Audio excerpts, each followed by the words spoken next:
অলি আল্লাহর আবার কিসের অসুখ? অলি আল্লাহর অসুখ হবে কেন? অলি আল্লাহ তো মানুষকে ভালো করে, আবার অলি আল্লাহর অসুখ কেন হয়? অলি আল্লাহর এত বিপদ কেন? অলি আল্লাহর উপরে এত অত্যাচার হচ্ছে, অলি আল্লাহরা কেন প্রতিবাদ করছে না?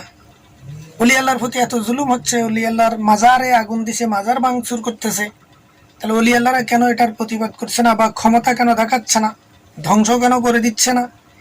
এইভাবে এখন প্রতিনিয়ত এই কথাগুলি বাজারে ঘুরপাক খাচ্ছে, যেগুলো সাধারণ উম্মত আশেক আছে, এদেরকে ওই মুনাফিক প্রকৃতির, ভ্রান্ত আকিদার লোক যারা, মুনাফিক যারা, ধর্মের নামে, ধর্মের সুরতে ধর্মহীন যারা, তারাই বিভিন্ন প্রশ্নে সাধারণ আশেকদেরকে জর্জরিত করতেছে।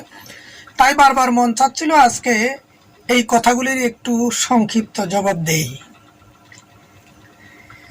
তো সম্মানিত বিয়াস, আরেকটি কথা বলি, আমার আশেক ইমানদার ভাইদেরকে বিশেষ করে বলি, তোমরা ইতিহাসের পাতা থেকে দেখো, ও ইমানদার আশেকেরা, ইতিহাসের পাতা থেকে দেখো, নবী রাসূলদের সাথে যারা বেয়াদবি করেছে, নবী রাসূলদের সাথে যারা জুলুম অত্যাচার করেছে, তাদের জীবন হলো কলঙ্কিত জীবন, কলঙ্কময় জীবন।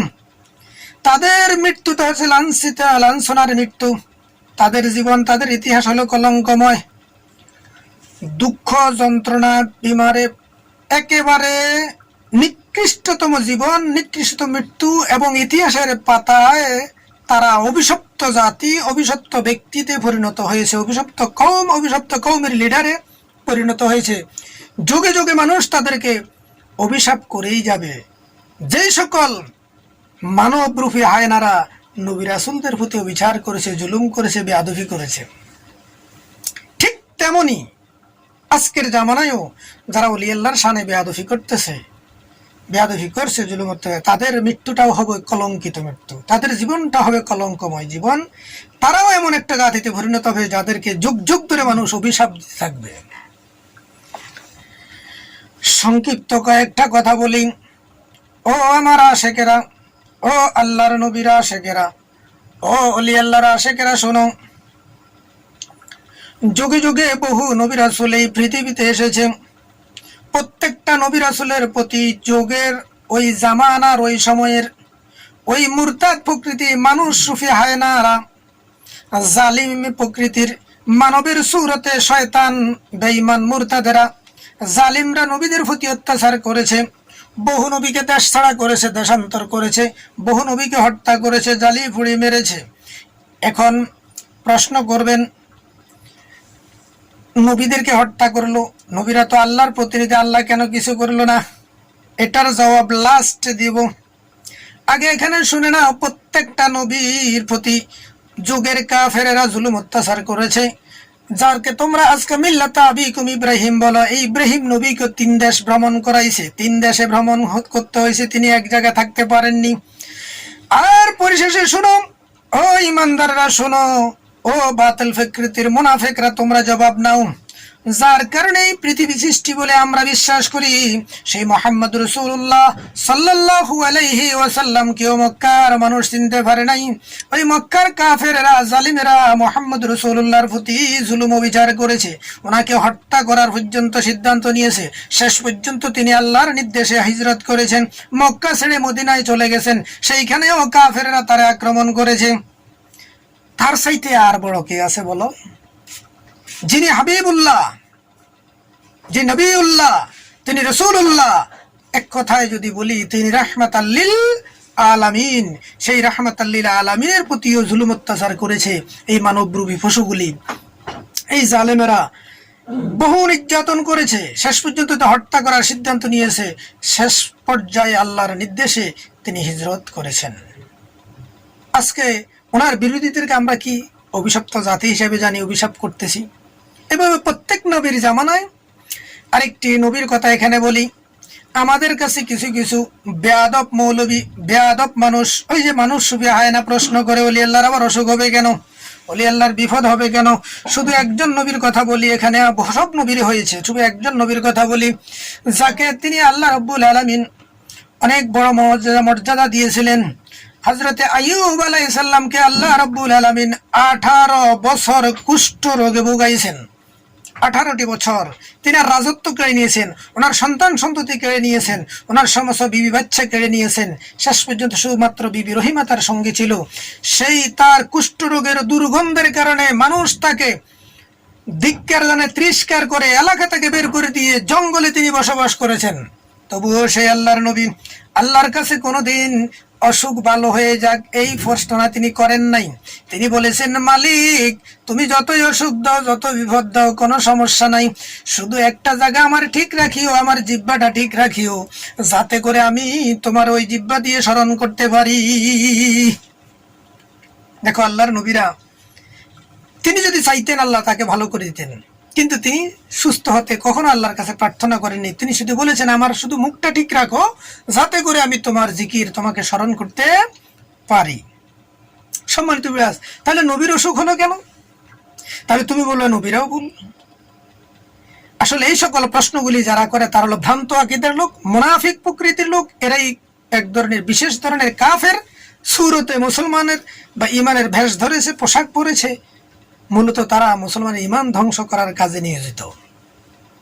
তাহলে যোগে যোগে প্রত্যেকটা নবীর উপর বিপদ হয়েছে, প্রত্যেকটা নবীর বিমার হয়েছে, প্রত্যেকটা নবীর প্রতি কাফেররা অত্যাচার করেছে, বহু নবীকে দেশান্তর করেছে, হত্যা করেছে, পড়েছে। এবং এই যুগেও ওই যুগের কাফেররাও যারা, তোমরা দেখো আর এই শুরুতে আমরা তো কাফের ওই সময় দেখো নাই, কাফেরও এদের মতো যারা যারা আজকে অলি আল্লাহদের সাথে বেয়াদবি করতেছে, অলি আল্লাহদের প্রতি জুলুম করতেছে, ওই জামানায়ও তারা এমন ছিল যাদেরকে মানুষ ভালো জানতো, এক শ্রেণীর লোক ভালো জানতো। যেমন আবু জেহেল ছিল আবুল হাকেম, সমাজের লিডার, বহু লোক তাকে মানতো, কিন্তু সে আমার নবীর শানে বেয়াদবি করেছে, নবীকে হত্যা করতে চেষ্টা করেছে।